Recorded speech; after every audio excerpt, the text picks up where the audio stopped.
എത്രയും പ്രിയപ്പെട്ട മാധ്യമ സുഹൃത്തുക്കളെ, ഒരിടവേളയ്ക്ക് ശേഷമാണ് ഞാൻ കൊല്ലം പ്രസ് ക്ലബിൽ നിങ്ങളുടെ ക്ഷണം സ്വീകരിച്ചുകൊണ്ട് എത്തിച്ചേർന്നിട്ടുള്ളത്.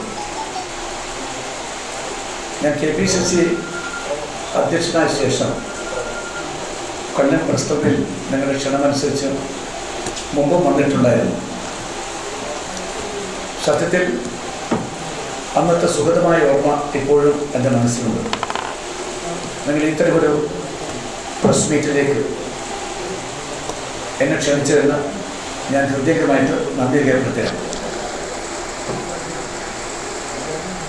ഈ വരാൻ പോകുന്ന ത്രിതല പഞ്ചായത്ത് തെരഞ്ഞെടുപ്പ്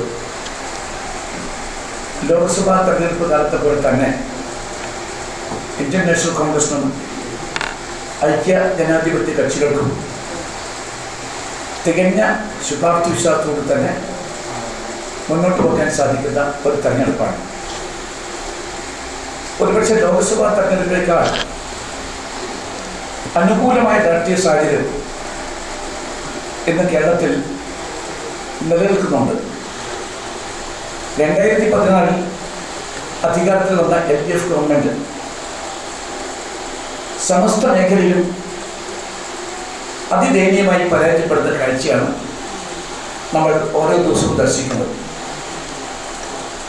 കടന്നുപോയ 5 വർഷക്കാലം അക്ഷരാർത്ഥത്തിൽ വാഗ്ദത്ത ലംഘനങ്ങളുടെ ഒരു കാലഘട്ടമായിരുന്നു. ചരിത്രത്തിൽ ഇന്നുവരെ കേൾക്കാത്ത ഗുരുതരമായ അഴിമതിയാണ് നമ്മുടെ കേരള സംസ്ഥാനത്ത് നടന്നുകൊണ്ടിരിക്കുന്നത്. ജനമാകെ, കേരളത്തിൽ മാത്രമല്ല ഇന്ത്യ രാജ്യത്ത് ഒന്നടക്കം ചിന്തിക്കുന്ന മുഴുവൻ ആളുകളും ഞെട്ടിത്തരിച്ചിരിക്കുകയാണ്. എല്ലാ തരത്തിലുമുള്ള അഴിമതിയുടെ കേന്ദ്ര ബിന്ദു ബഹുമാനപ്പെട്ട കേരള മുഖ്യമന്ത്രി തന്നെയാണ്. മുഖ്യമന്ത്രിയുടെ ഓഫീസ് അഴിമതിയുടെ പ്രഭവ കേന്ദ്രമായിട്ട് മാറിയിരിക്കുന്നു. മുഖ്യമന്ത്രി പാർട്ടിയുടെ ഈ സമീപ ദിവസം താൽക്കാലികമായിട്ട് അധികാരമൊഴിഞ്ഞ സെക്രട്ടറിയുടെ കുടുംബം മുഖ്യമന്ത്രിയുടെ ഏറ്റവും വിശ്വസ്തനായ പ്രിൻസിപ്പൽ സെക്രട്ടറി, അതുപോലെ തന്നെ അദ്ദേഹത്തിൻ്റെ അതിലേറെ വിശ്വസ്തനായ, അദ്ദേഹത്തിന് മാത്രമല്ല അദ്ദേഹത്തിൻ്റെ കുടുംബത്തിനും വിശ്വസ്തനായിട്ടുള്ള അഡീഷണൽ പ്രൈവറ്റ് സെക്രട്ടറി തുടങ്ങി ഉന്നതന്മാരുടെ അഴിമതി അന്വേഷിക്കാൻ കേന്ദ്രത്തിൽ അറിയപ്പെടുന്ന എല്ലാ അന്വേഷണ ഏജൻസികളും കേരളത്തിൽ മാത്രമല്ല കേരളത്തിന് പുറത്തും ത്വരിതഗതിയിൽ ആ അന്വേഷണമായിട്ട് മുന്നോട്ട് പോയിക്കൊണ്ടിരിക്കുകയാണ്. അഴിമതിയും സ്വജനപക്ഷപാതവും ഒരു ജീവിത ശൈലിയാക്കി മാറ്റിയ ഒരു മുഖ്യമന്ത്രിയാണ്, അതുപോലെ തന്നെ ഒരു കൂട്ടം നേതാക്കന്മാരാണ് ഇന്ന് ഇടതുപക്ഷ ജനാധിപത്യ മുന്നണിയെ നയിച്ചുകൊണ്ട് മുന്നോട്ട് പോകുന്നത്. ജനങ്ങൾ ഈ ദുർഭരണം എത്രയും പെട്ടെന്ന് അവസാനിപ്പിക്കണമെന്ന ദൃഢനിശ്ചയമെടുത്തിരിക്കുകയാണ്. ഒരു നിമിഷം കാത്തിരിക്കാൻ വയ്യ എന്നൊരു പുത്രമാണ് നമ്മുടെ കേരളത്തിലെ രാഷ്ട്രീയ പശ്ചാത്തലം എന്ന് നമ്മോട് വിളിച്ചു പറയുന്നത്. ഒരു ഭരണമാറ്റം, അതാണ് ജനങ്ങൾ ആഗ്രഹിക്കുന്നത്. ജനം ഒറ്റക്കെട്ടായിട്ട് ആഗ്രഹിക്കുന്നതും അത് തന്നെയാണ്. അഴിമതിയുടെ ഒരുപാട് കഥകളിൽ എല്ലാ ദിവസങ്ങളും നമ്മൾ കേട്ടുകൊണ്ടാണ് ഉണരുന്നതും അതുപോലെ തന്നെ ഉറങ്ങുന്നതും. ഇന്ന് ഉച്ചയ്ക്ക് 12 മണിക്ക് പ്രതിപക്ഷ നേതാവ് വളരെ ഗുരുതരമായ മറ്റൊരു അഴിമതി ആരോപണമായിട്ട് അദ്ദേഹം രംഗത്ത് വന്നിരിക്കുകയാണ്. സിൽവർ ലൈൻ റെയിൽവേ പ്രോജക്റ്റുമായി ബന്ധപ്പെട്ടുള്ള ഒരഗാധമായ അഴിമതി നിറഞ്ഞ ഒരിടപാട്, അതേക്കുറിച്ചും അദ്ദേഹം പറഞ്ഞത് നിങ്ങൾക്കൊക്കെ തന്നെ ഇന്ന് കേൾക്കാൻ സാധിച്ചിട്ടുണ്ട്. ഏതെങ്കിലും ഒരു അഴിമതിയെക്കുറിച്ച് നിഷേധിക്കാൻ സാധിക്കുന്ന, വസ്തുതകളുടെയും സത്യത്തിൻ്റെയും പിൻബലത്തിൽ നിഷേധിക്കാൻ സാധിക്കുന്ന ഒരു സാഹചര്യം എന്തുകൊണ്ട് ഇന്ന് കേന്ദ്ര മുഖ്യമന്ത്രിക്കും ഇടതുപക്ഷ ജനാധിപത്യ മുന്നണിക്കും ഇല്ലാതെ പോയി? ഈ ലോക്കൽ ബോഡി തെരഞ്ഞെടുപ്പ് അഥവാ ത്രിതല പഞ്ചായത്തിലേക്കുള്ള നമ്മുടെ ഈ തെരഞ്ഞെടുപ്പ് ഈ ഒരു പശ്ചാത്തലത്തിലാണ് നടത്തപ്പെടുന്നത്. ഞങ്ങൾ ഈ തെരഞ്ഞെടുപ്പിൽ പറയുന്ന കാര്യം കഴിഞ്ഞ ദിവസം വളരെ വ്യക്തമായിട്ട് ഞങ്ങൾ വിശദീകരിക്കേണ്ടത്. പുനർജനിക്കുന്ന ഗ്രാമങ്ങൾ, ഉണരുന്ന നഗരങ്ങൾ, അഴിമതിക്കെതിരെ ഒരു വോട്ട്, വികസനത്തിന് ഒരു വോട്ട്. ഇതാണ് ഈ തെരഞ്ഞെടുപ്പിൽ ത്രിതല പഞ്ചായത്തുമായി ബന്ധപ്പെട്ടുകൊണ്ട് ഞങ്ങൾ ഈ രാജ്യത്തെ പ്രബുദ്ധരായ വോട്ടർമാരോട്, ഈ നാട്ടിൽ മാറ്റം ഉണ്ടാക്കാൻ ആഗ്രഹിക്കുന്ന ജനങ്ങളോട് ഞങ്ങൾ അഭ്യർത്ഥിക്കുന്നു. ജനങ്ങൾ എന്താണ് ആഗ്രഹിക്കുന്നത്? ഒരു നല്ല ഭരണം, ഒരു സൽഭരണം. ഇവിടുത്തെ ജനങ്ങളുടെ വികാരം പൂർണ്ണമായി ഉൾക്കൊണ്ടുകൊണ്ട് ഇവിടെ സമഗ്രമായ വികസനത്തിന് നേതൃത്വം കൊടുക്കുന്ന, കാര്യക്ഷമമായി പ്രവർത്തിക്കുന്ന ഒരു ഗവൺമെന്റ്. അതാണ് ജനം ആഗ്രഹിക്കുന്നത്. കോൺഗ്രസും UDF-ഉം ഒറ്റക്കെട്ടായിട്ടാണ് മുന്നോട്ട് പോകുന്നത്. തികഞ്ഞ അച്ചടക്കത്തോടെ ഈ തെരഞ്ഞെടുപ്പിനെ ഞങ്ങൾ നേരിടുകയാണ്. മുൻകാലങ്ങളിൽ നിന്ന് തികച്ചും വ്യത്യസ്തമായിട്ടാണ്, പരിപൂർണമായ ഐക്യത്തോടും ലക്ഷ്യബോധത്തോടും കൂടിയാണ് ഞങ്ങൾ അണികളെല്ലാം തന്നെ പ്രവർത്തിച്ചുകൊണ്ടിരിക്കുന്നത്. കൊല്ലം ജില്ലയെക്കുറിച്ച് പറയുമ്പോൾ എനിക്ക് അഭിമാനമുണ്ട്. ഞങ്ങളുടെ ഈ സംസ്ഥാനത്തെ ഏക മഹിളാ കോൺഗ്രസ്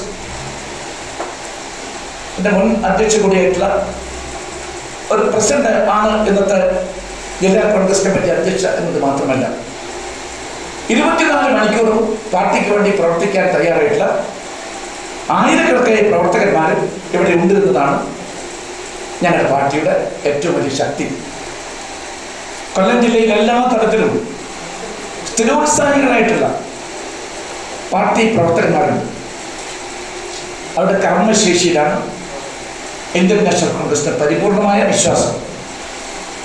അവരെല്ലാം തന്നെ ഒന്നിച്ചൊന്നായി അണിനിർത്തിക്കൊണ്ടു പോകാൻ ജില്ലാ കോൺഗ്രസ് കമ്മിറ്റി അധ്യക്ഷ ശ്രീമതി ബിന്ദു കൃഷ്ണ, എൻ്റെ ഇടവും വരവ് ഭരിക്കുന്ന കോൺഗ്രസിൻ്റെ കേരള പ്രദേശ് കമ്മിറ്റിയെ നയിച്ചു കൊണ്ടുപോകുന്ന നായകന്മാർ, അതുപോലെ താഴെത്തന്നെ ബ്ലോക്ക് കോൺഗ്രസ് കമ്മിറ്റിയുടെയും മണ്ഡലം കോൺഗ്രസ് കമ്മിറ്റിയുടെയും നേതാക്കന്മാർ, ഇവരെല്ലാം ചേർന്ന ഒരു നേതൃസഞ്ചയം ഈ ജില്ലക്കുണ്ട്. ആ ജില്ലയുടെ നേതൃത്വത്തെക്കുറിച്ച് ഞാൻ അഭിമാനിക്കുകയാണ്. ഈ തെരഞ്ഞെടുപ്പിൽ ഞാൻ ആമുഖമായിട്ട് പറയട്ടെ, വിജയത്തിൻ്റെ കാര്യത്തിൽ ഇതൊരു സർവകാല റെക്കോർഡായിരിക്കും. ആ കാര്യത്തിൽ നിങ്ങൾക്ക് സംശയിക്കേണ്ടതില്ല. ഞാൻ ഇവിടെ വെച്ച് ലോക്സഭാ തെരഞ്ഞെടുപ്പുമായി ബന്ധപ്പെട്ട് 2020 എന്ന് പറഞ്ഞപ്പോൾ അന്ന് നിങ്ങൾ ഒരുപാട് ചോദ്യങ്ങൾ ചോദിച്ചത് എനിക്കറിയാം. അതുകൊണ്ട് തന്നെയാണ് കേരളീയ പൊതുസമൂഹത്തിൻ്റെ എല്ലാ സ്പന്ദനങ്ങളും പൂർണ്ണമായി ഉൾക്കൊള്ളുന്ന ഒരാളത്തിൽ ഈ തെരഞ്ഞെടുപ്പ് പ്രഖ്യാപനം വന്ന ശേഷം 2 വട്ടവും കേരളത്തിലെ 14 ജില്ലകളും സന്ദർശിച്ച ശേഷം മടങ്ങിയെത്തിയിട്ടുള്ള എല്ലാ ദിവസങ്ങളിലും എൻ്റെ കോൺഗ്രസ് നേതാക്കന്മാരെ താഴെത്തട്ടിൽ വരെ സംബന്ധിച്ചുകൊണ്ട് അഭിപ്രായം രൂപീകരിച്ചിട്ടാണ് ഞാൻ ഈ കാര്യം എടുത്തു പറയാൻ ആഗ്രഹിക്കുന്നത്. പിന്നെ സ്ഥാനാർത്ഥി നിർണയത്തെക്കുറിച്ച് പറയുമ്പോൾ മുൻപില്ലാത്ത വിധം തർക്കരഹിതമായിട്ട് സ്ഥാനാർത്ഥികളെ പൂർത്തിയാക്കാൻ വേണ്ടി ഞങ്ങൾക്ക് സാധിച്ചു എന്ന അഭിമാനബോധം എനിക്കുണ്ട്.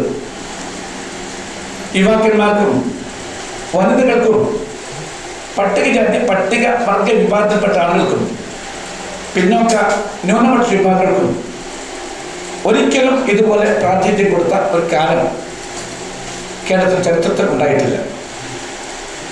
പരമാവധി മികച്ച സ്ഥാനാർത്ഥികളെ കണ്ടെത്താനുള്ള ശ്രമമാണ് ഞങ്ങൾ നടത്തിയത്. അത് ഭംഗിയായിട്ട് നിർവഹിക്കാൻ വേണ്ടി സാധിച്ചു എന്ന ചരിതാർത്ഥം കേരള പ്രദേശ് കോൺഗ്രസ് കമ്മിറ്റിയുടെ അധ്യക്ഷ നിലയിൽ എനിക്കുണ്ട്. LDF-ന്റെ പ്രകടന പത്രിക എനിക്ക് ഇന്നലെ തന്നെ കിട്ടിയില്ല. ഞാനത് ആവർത്തി വായിക്കുകയും ഇപ്പോൾ എൻ്റെ കയ്യിൽ അത് സൂക്ഷിക്കുകയും ചെയ്തുകൊണ്ടാണ് ഇങ്ങോട്ട് ഞാൻ വന്നിട്ടുള്ളത്. അത് നിങ്ങളും വായിച്ചു കാണുമെന്നാണ് എൻ്റെ വിശ്വാസം. കപട മാധ്യമങ്ങളുടെ ഒരു കൈപ്പുസ്തകമാണ് LDF-ന്റെ പ്രകടന പത്രിക. വാക്കും പ്രവൃത്തിയും തമ്മിൽ ഒരു പൊരുത്തവുമില്ലാത്ത ആ LDF-ന്റെ വാഗ്ദാനങ്ങളിൽ ജനങ്ങൾക്ക് അല്പം പോലും വിശ്വാസമില്ല. കഴിഞ്ഞ കാല ചരിത്രവും LDF-ന്റെ ട്രാക്ക് റെക്കോർഡും അതാണ് സൂചിപ്പിക്കുന്നത്. 3 ലക്ഷം കോടിയിലേറെയാണ് നമ്മുടെ പൊതുകടം വർദ്ധിച്ചത്. അഗാധമായ സാമ്പത്തിക പ്രതിസന്ധിയിലാണ് നമ്മുടെ കേരളം ഇന്ന് മുങ്ങിത്താഴ്ന്നുകൊണ്ടിരിക്കുന്നത്. ധൂർത്തും ധാരാളിത്വമായി സർക്കാർ മുന്നോട്ട് പോയിക്കൊണ്ടിരിക്കുകയാണ്. ഒരൊറ്റ ഉദാഹരണം മാത്രം ഞാൻ ഇത് സംബന്ധമായിട്ട് നിങ്ങളുടെ മുമ്പിൽ വെക്കാൻ ആഗ്രഹിക്കുന്നു. ഈ ധൂർത്തിനെ കുറിച്ചും ധാരാളിത്വത്തെ കുറിച്ചും ഒരുപക്ഷെ ജാഗ്രതയോടുകൂടി രാഷ്ട്രീയക്കാരായ ഞങ്ങൾക്കാർ അത് തുറന്നു കാട്ടിയതും ജനമനസ്സുകളിലേക്ക് എത്തിച്ചത് നിങ്ങളാണെന്ന് ഞാൻ നിങ്ങളെ അഭ്യർത്ഥിക്കാൻ ആഗ്രഹിക്കുന്നു. സാമ്പത്തിക പ്രതിസന്ധിയുടെ മൂർധന്യത്തിൽ നാം നിൽക്കുമ്പോഴാണ് സ്ഥിരമായി നമ്മുടെ കേരള സർക്കാരിന് ഒരു ഹെലികോപ്റ്റർ വാടകയ്ക്കെടുക്കണമെന്ന മോഹം മുഖ്യമന്ത്രിക്കും അദ്ദേഹത്തിന് ചുറ്റും നിൽക്കുന്ന ഉപജാപക വൃന്ദത്തിലുമുണ്ടായത്. അന്ന് തന്നെ ഞങ്ങൾ ഈ കാര്യം ചോദ്യം ചെയ്യേണ്ടത്, എന്തെങ്കിലും ഒരു ദുരന്തഘട്ടങ്ങളിൽ, എന്തെങ്കിലും ഒരു ആപൽസന്ധിയിൽ ഹെലികോപ്റ്റർ വേണമെങ്കിൽ അത് ലഭ്യമാക്കാനുള്ള എല്ലാ സാധ്യതയും നമ്മുടെ കേരള സംസ്ഥാനത്തുണ്ട്. നാവിയുടെ വിമാനമാകട്ടെ, അതുമല്ലെങ്കിൽ സ്വകാര്യ ഹെലികോപ്റ്ററാകട്ടെ, അതൊക്കെ തന്നെ വാങ്ങാനുള്ള സൗകര്യങ്ങൾ ഉണ്ടായിരിക്കെ എന്തിനു വേണ്ടിയിട്ടാണ് ഈ സാമ്പത്തിക പ്രതിസന്ധി കാലത്ത് ഇങ്ങനെ ഒരു അലങ്കാരം, ഒരു ദൂർത്ത്, ഒരു പൊങ്ങച്ച നിർമ്മത്തിൽ കേരള സംസ്ഥാന ഗവൺമെന്റിന് സ്വന്തമായിട്ടൊരു ഹെലികോപ്റ്റർ ഇല്ലെങ്കിൽ പോലും അവിടെ ആവശ്യത്തിന് വേണ്ടി ഹെലികോപ്റ്റർ ഉണ്ട് എന്ന് പറഞ്ഞുകൊണ്ട് ഈ അലങ്കാരത്തിന് വേണ്ടി ഈ ഹെലികോപ്റ്റർ പ്രദർശിപ്പിച്ച് നമ്മുടെ തിരുവനന്തപുരം വിമാനത്താവളത്തിൽ നിർത്തിയിരിക്കുന്നു. ഓരോ ദിവസവും അതിനുവേണ്ട ലാൻഡിങ് ചാർജ് എത്രയാണ്?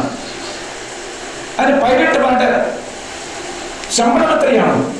അവർക്ക് ആനുകൂല്യങ്ങൾ എത്രയാണ്? പൈലറ്റുമാരുടെ ജോലി നിങ്ങൾക്കറിയാം. 5 സ്റ്റാർ 7 സ്റ്റാർ ഹോട്ടലിലാണ് താമസിക്കില്ല. അവർക്ക് ഒരുപാട് കാര്യങ്ങളുണ്ട്. പറത്താനും ഇല്ലെങ്കിലും അവർക്ക് അലവൻസ് കൊടുക്കണം. ഇതാരുടെ ചെലവിലാണ് നിങ്ങൾ ചിന്തിക്കണം. ഈ രാജ്യത്തെ പട്ടിണിപ്പാടുകളായ നികുതിദായകരുടെ പിച്ചച്ചട്ടിയിൽ നിന്നാണ് കൈയിട്ടുകൊണ്ട് ഇതിനു വേണ്ടി പണം കൊടുക്കുന്ന കാര്യം ഈ നാട് മറക്കരുത്. നിത്യനിദാന ചെലവുകൾക്ക് വഴികെട്ടാൻ സാധിക്കാത്ത ഒരു സർക്കാരാണ്. അതേക്കുറിച്ച് പേർത്തും ഭരിപ്പിച്ചുകൊണ്ടിരിക്കുന്ന മുഖ്യമന്ത്രിയാണ് ഈ കേരള സംസ്ഥാനം ഭരിച്ചുകൊണ്ടിരിക്കുന്നത്. എങ്ങനെ ആകുമ്പോഴും ദൂരത്ത് നമുക്ക് ഈ സംസ്ഥാനത്തിന് താങ്ങാൻ സാധിക്കും? ഈ ദൂരത്ത് നയിക്കുന്നത് ജനങ്ങളുടെ ഒരു പ്രഖ്യാപനം കൂടിയായിരിക്കും ഈ തെരഞ്ഞെടുപ്പ് എന്ന് ഞാൻ പറയാൻ ആഗ്രഹിക്കുന്നു. പിന്നെ കേന്ദ്ര ഏജൻസികളെ കുറിച്ച് പറയുമ്പോൾ അതിൻ്റെ പ്രവർത്തനത്തെക്കുറിച്ചൊക്കെ എനിക്ക് വളരെ നന്നായിട്ട് അറിയാം. ഏത് നിമിഷവും കേരളത്തിൻ്റെ ബഹുമാന്യനായ മുഖ്യമന്ത്രി കമ്മ്യൂണിസ്റ്റ് പാർട്ടിയെ നയിച്ചുകൊണ്ട് പോകുന്ന ഇന്ത്യയിലെ സമ്മേളന നേതാവായിട്ടുള്ള ശ്രീമാൻ പിണറായി വിജയനെ ചോദ്യം ചെയ്യും, അറസ്റ്റ് ചെയ്തുകൊണ്ട് ചിലപ്പോൾ അദ്ദേഹത്തെ കസ്റ്റഡിയിൽ എടുക്കാനുള്ള എല്ലാ സാധ്യതയും നടന്നു നിൽക്കുകയാണ്. അഴിമതിയുടെയും സ്വതന്ത്രപക്ഷപാതത്തിന്റെയും തോഴനായി മാറിയിരിക്കുകയാണ് നമ്മുടെ മുഖ്യമന്ത്രി. അത് ഈ സംസ്ഥാനത്ത് ആചാരമാക്കി മാറ്റിയ ഒരു രാഷ്ട്രീയ രംഗത്തെ ഏറ്റവും വലിയ ഒരു കലാകാരനാണ് അദ്ദേഹം. അഴിമതി ആചാരമാക്കി മാറ്റിയ കലാകാരൻ. വിമർശനങ്ങളുടെ മുഖ്യമന്ത്രിക്ക് എല്ലാ കാലത്തും അസഹിഷ്ണുതാണെന്ന കാര്യം എന്നെക്കാൾ നന്നായി അറിയുന്നവരാണ് എൻ്റെ മാധ്യമ സുഹൃത്തുക്കളെല്ലാം തന്നെ. എന്നാൽ പലപ്പോഴും അദ്ദേഹത്തിന് സകാല വർഷം ഏറ്റുവാങ്ങേണ്ടി വന്നിട്ടുള്ളവരാണ്. ഞാൻ ആ കാര്യത്തെക്കുറിച്ച് വിസ്തരിക്കേണ്ട കാര്യമല്ല. ഇപ്പോൾ നിങ്ങൾ ഓർക്കണം, ആ മുഖ്യമന്ത്രി എല്ലാ കാര്യങ്ങളിലും അസഹിഷ്ണുത കാണിക്കുന്ന പോലെ തന്നെ ആവിഷ്കാര സ്വാതന്ത്ര്യം ഈ രാജ്യത്ത് ഉയർത്തിപ്പിടിച്ചുകൊണ്ട് പോകണമെന്ന് ആഗ്രഹിക്കുന്ന ഈ നാട്ടിലെ പൊതുസമൂഹത്തിൻ്റെ ഏറ്റവും വെല്ലുവിളിയായിക്കൊണ്ട് സത്യം അന്വേഷിക്കാതെ കണ്ടെത്താനും അത് വിളിച്ചു പറയാനും നിർഭയമായ പത്രപ്രവർത്തനം എന്താണെന്നോ ഉചിതമായ മാതൃക അടിക്കുകയും ചെയ്ത നിങ്ങൾക്കെതിരായിട്ടാണ് ഇപ്പോൾ അദ്ദേഹം പടമാണ് ഉയർത്തിയിരിക്കുന്നത്. നമ്മുടെ കേരള പോലീസ് ആക്ടിൽ വരുത്തിയിട്ടുള്ള ഭേദഗതി എന്നെക്കാൾ നന്നായി പഠിച്ചിട്ടുള്ളൂ. എന്നോട് ഈ കാര്യങ്ങളൊക്കെ തന്നെ അതിഗഹനമായിട്ട് വിശദീകരിച്ചു തന്നതും നിങ്ങളുടെ കൗണ്ടർ പാർട്സാണ് തിരുവനന്തപുരത്തുള്ള ആളുകൾ. അവർ പറഞ്ഞെന്താണ്? അത് കൃത്യമായിട്ടും മാധ്യമങ്ങൾ ലക്ഷ്യം വെച്ചുകൊണ്ട് തന്നെയാണ് അത്തരമൊരു ഭേദഗതിയുമായിട്ട് മുന്നോട്ട് പോയത്. പ്രിയപ്പെട്ട മുഖ്യമന്ത്രി, അങ്ങേക്ക് ആരാണ് ഈ ഉപദേശം തന്നത്? അങ്ങ് ഏതൊരു യുഗത്തിലാണ് ജീവിക്കുന്നത്? ഈ രാജ്യത്ത് സ്വതന്ത്രവും നിർഭയമായ മാധ്യമ പ്രവർത്തനമാണ് ജനാധിപത്യത്തിന് നിലനിൽപ്പ്, നട്ടല് എന്ന് മനസ്സിലാക്കേണ്ട ഒരു രാഷ്ട്രീയമായി ബോധം വന്നിട്ടില്ലേ? അങ്ങ് ജീവിക്കുന്ന ഒരു ഫാസിസ്റ്റ് രാഷ്ട്രത്തിലാണ്. അങ്ങയുടെ മനസ്സൊരു സ്റ്റാലിനിസ്റ്റിന്റെ മനസ്സാണ്. അങ്ങേക്ക് എന്താണ് ഈ തന്നെ ഒരു പത്രമാരണ നിയമം ആവിഷ്കാര സ്വന്തത്തിലായിട്ട് കടന്നാക്രമണം നടത്താൻ അങ്ങേ പ്രേരിപ്പിച്ച വികാരം അങ്ങ് വിശദീകരിച്ച് മുതലുള്ളൂ.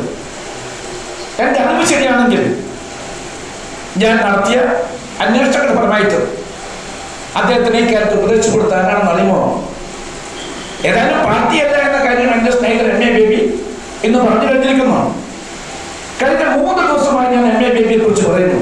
ബേബിയെ വിലക്കാർ നന്നായിട്ട് അറിയാം. എനിക്കാണെങ്കിൽ വിദ്യാർത്ഥി രാഷ്ട്രീയ കാലത്തിന് എൻ്റെ കൂട്ടുകാരനാണ് അദ്ദേഹം. വ്യത്യസ്ത രാഷ്ട്രീയ അഭിപ്രായക്കാരാണെങ്കിലും പല കാര്യങ്ങളും ഒരേ ആശയക്കാരും ഒരേ ചിന്താഗതിക്കാരുമാണ്. ഞങ്ങളുടെ കാര്യവും ഞാൻ ഇവിടെ പറയാൻ ആഗ്രഹിക്കുന്നു. ഒരുപാട് യാത്രകൾ വിദേശത്തൊക്കെ തന്നെ ഒന്നായിട്ട് പോയിട്ടുണ്ട്. പല രാജ്യങ്ങളിലും ഒരുപാട് ബന്ധങ്ങളുണ്ട്. അദ്ദേഹം രാജ്യസഭാ അംഗവും ഞാൻ ലോക്സഭാ അംഗവുമായി ദീർഘവർഷക്കാലം ബന്ധമുള്ള ആ സുദൃഢമായ ബന്ധവും ഞാനിവിടെ പങ്കുവെക്കാൻ ആഗ്രഹിക്കുന്നു. ആ എം എ ബേബി എന്ന് പറഞ്ഞിട്ടുണ്ട്, ഈ രാജ്യത്തെ ജനങ്ങളുടെ മനസ്സിലുള്ള ആശങ്ക ദൂരീകരിക്കുന്നതും തന്നെ ഈ തരമുള്ള നിയമം പാസ്സാക്കിയത് ശരിയല്ല. അതുകൊണ്ട് തന്നെ ഗഹനമായ ചർച്ചകൾക്ക് ശേഷം മാത്രമേ ഇതുമായിട്ട് മുന്നോട്ട് പോകാൻ പാടുള്ളൂ എന്ന് അദ്ദേഹം പറഞ്ഞിട്ടുണ്ടെങ്കിൽ അത് തന്നെയാണ് യഥാർത്ഥ കമ്മ്യൂണിസ്റ്റുകാരുടെ വികാരം. എന്നാൽ ആ കമ്മ്യൂണിസ്റ്റുകാരുടെ വികാരത്തിന് വിരുദ്ധമായിട്ടാണ് ഞാൻ എപ്പോഴും പറയാറുള്ള, എപ്പോഴും ചൂണ്ടിക്കാണിക്കുന്ന ഫാസിസ്റ്റ് ആയിട്ടുള്ള നമ്മുടെ മുഖ്യമന്ത്രി ചെയ്തിട്ടുള്ളൂ. DGPയുടെ ഉപദേശം കേട്ടുകൊണ്ട് അദ്ദേഹം പോകാൻ പാടുണ്ടോ? ആ DGP പറഞ്ഞിരിക്കുന്നത് പോലീസ് ആക്ടിൽ ഭേദഗതി വരുത്തി കഴിഞ്ഞാൽ വരാൻ പോകുന്ന 6 മാസക്കാലം അങ്ങേക്കെതിരായി ഒരു വിമർശനം ഉണ്ടാവില്ല. വിമർശനം വന്ന് അങ്ങയിലേക്ക്, അങ്ങയുടെ കുടുംബത്തിലേക്ക്, അങ്ങയുടെ പാർശ്വവർത്തികളിലേക്ക്, അങ്ങയുടെ വിശ്വസ്തരായ ഉദ്യോഗസ്ഥന്മാരിലേക്ക്, അതുപോലെ സെക്രട്ടറിയിലേക്ക്, സെക്രട്ടറിയുടെ കുടുംബങ്ങളിലേക്ക് എത്തും. ഇത് വന്നു കഴിഞ്ഞാൽ പിന്നെ എല്ലാവരും നിശബ്ദത പാലിക്കും. ഒരു വിമർശനം ഭയപ്പെടേണ്ട. ഓർഡിനൻസ് റൂട്ടിലേക്ക് തന്നെ പോകണം. 6 മാസം കഴിഞ്ഞിട്ടല്ലേ ഓർഡിനൻസിന്റെ കാലത്തെ കുറിച്ച് നാം ചിന്തിക്കേണ്ടത്. അപ്പോഴേക്ക് തെരഞ്ഞെടുപ്പ് കഴിയുമെന്നാണ് നമ്മുടെ കേരളത്തിലെ ഡയറക്ടർ ജനറൽ ഓഫ് പോലീസ് ഉപദേശിച്ചത്. മുമ്പും ഇതുപോലെ അപകടമായ ഉപദേശം അദ്ദേഹം കൊടുത്തിരുന്നു. അറിയുമോ സ്നേഹിതന്മാരെ, നമ്മുടെ ജില്ലാ കളക്ടർമാർക്കാണ് മജിസ്ട്രേറ്റിൽ അധികാരമുള്ളത്. ആ മജിസ്ട്രേറ്റിൽ അധികാരം തിരുവനന്തപുരത്തെയും കൊച്ചിയിലെയും പോലീസ് ഐജിമാർക്കും ഇൻസ്പെക്ടർ ജനറൽസ് ഓഫ് പോലീസ് അവർക്ക് പതിച്ചു കൊടുക്കാൻ വേണ്ടി തീരുമാനമെടുത്തത് ഇതേ ബുദ്ധി തന്നെയാണ്. എൻ്റെ പ്രിയപ്പെട്ട മുഖ്യമന്ത്രി, അതിനപ്പുറം നിങ്ങൾ ഈ കാര്യങ്ങളെ കുറിച്ച് തന്നെ വിശദമായി കാര്യങ്ങളുള്ള പാർട്ടിയിലെ നേതാക്കന്മാരുമായിട്ട് ചർച്ച നടത്തേണ്ടല്ലേ? അങ്ങനെ നടത്തില്ല. അങ്ങനെ ധാർഷ്ട്യവും ധിക്കാരവും താന്തോന്യവും ആരെക്കാളും നന്നായിട്ട് എനിക്കറിയാം. അതാർക്കും വഴങ്ങില്ല. കാരണം അങ്ങയുടെ മൈൻഡ് സെറ്റ് സ്റ്റാലിൻ്റെ മൈൻഡ് സെറ്റാണ്. അതുകൊണ്ടാണ് അങ്ങ് ഇത്രയും കർക്കശമായ രൂപത്തിൽ തന്നെ പാർട്ടിയെ പോലും ഗൗരവത്തിലെടുക്കാതെ പാർട്ടിയെ പൂർണ്ണമായിട്ട് അവഗണിച്ചുകൊണ്ട് അങ്ങ് പോകുന്നത് എന്ന് ഞാനിവിടെ പറയട്ടെ. ഏതായാലും പത്രസ്വാതന്ത്ര്യത്തിലായിട്ട് ഈ കൂച്ചു വിലങ്ങ്, ആ വിലങ്ങ് പൊട്ടിക്കൽ ഞങ്ങൾ ഇവിടെ വെച്ച് ഞാൻ പറയട്ടെ. പ്രിയപ്പെട്ട മുഖ്യമന്ത്രി, അങ്ങേ നാട്ടിന് അപമാനമാണ്, ശാപമാണ്. ഈ പത്രസമ്മേളനം കഴിയുന്ന മുമ്പ് അങ്ങേക്ക് തന്റെ ഇടമുണ്ടെങ്കിൽ അങ്ങനെ ഞാൻ വെല്ലുവിളിച്ചു വന്ന ഒറ്റ കാരണമുണ്ട്. ഇന്നത്തെ നിയമം നിങ്ങൾക്ക് കരുത്തും ശക്തിയും നൽകുന്നുണ്ട്. എന്നെ അറസ്റ്റ് ചെയ്യാൻ നിങ്ങൾക്ക് തന്റെ ഇടമുണ്ടെങ്കിൽ ഞാൻ അങ്ങനെ വെല്ലുവിളിക്കാൻ ആഗ്രഹിക്കുന്നു. പിന്നെ ഇത് നമ്മൾ പത്രത്തിൽ വായിക്കേണ്ടത് ബിനീഷ് കോടിയേരിയുടെ വീടും സ്വത്തും കണ്ടെത്താൻ വേണ്ടി എൻഫോഴ്സ്മെന്റ് ഡയറക്ടറേറ്റ് തീരുമാനമെടുത്തിരിക്കുന്നു എന്നാണ് മനസ്സിലാക്കാൻ സാധിച്ചത്. ലൈഫ് മിഷനിൽ മുഖ്യമന്ത്രിയുടെ പങ്ക് കൂടുതൽ കൃത്യമായി തെളിഞ്ഞു വരികയാണ്. കിഫ്ബി ഇടപാട് അത് അന്വേഷിക്കുമ്പോൾ ഞെട്ടിപ്പിക്കുന്ന ഒരുപാട് സംഭവങ്ങൾ പുറത്തു വരും. നമ്മുടെ ധനകാര്യ മന്ത്രിക്കും ഇതുപോലെ തന്നെ അന്വേഷണ ഏജൻസികളുടെ അന്വേഷണം നേരിടേണ്ടി വരികയും അദ്ദേഹത്തിന് ഒരുപക്ഷെ മുഖ്യമന്ത്രി കാത്തിരിക്കുന്ന അതേ വിധി അദ്ദേഹത്തെയും കാത്തിരിക്കുന്നു എന്നാണ് ഇതേക്കുറിച്ച് പറയാനുള്ളത്. പിന്നെ ഈ ഗവൺമെന്റിന്റെ കാര്യം പറയുമ്പോൾ ഏറ്റവും അധികം വഞ്ചിക്കപ്പെട്ടത് കഴിഞ്ഞ 5 വർഷമായിട്ട് നമ്മുടെ കേരളത്തിൽ അഭ്യസ്തവിദ്യരായ യുവതി യുവാക്കന്മാരാണ്. പ്രതീക്ഷയോടുകൂടി പഠിച്ച് കഷ്ടപ്പെട്ട് കഠിനാധ്വാനം ചെയ്ത് പരീക്ഷകൾ പാസ്സായി, പ്രത്യേകിച്ച് പബ്ലിക് സർവീസ് കമ്മീഷൻ പരീക്ഷ പാസ്സായി ഉദ്യോഗ നിയമനം കാത്തിരിക്കുന്ന ആ യുവതി യുവാക്കന്മാർ അവരെല്ലാം തന്നെ വഞ്ചിച്ചുകൊണ്ടാണ് പുറംപാട്ടിലൂടെ ഗവൺമെന്റ് ആയിരക്കണക്കായ പാർശ്വവർത്തികളെയും കുടുംബങ്ങളെയും ഒക്കെ തന്നെ ഉദ്യോഗ നിയമനത്തിൽ സ്ഥിരപ്പെടുത്താനുള്ള ശ്രമം നടത്തിക്കൊണ്ടിരുന്നു. ഇതിൽ യുവാക്കന്മാരുടെയും യുവതികളെയും വികാരത്തിന് പരിപൂർണമായിട്ട് എതിരാണ്.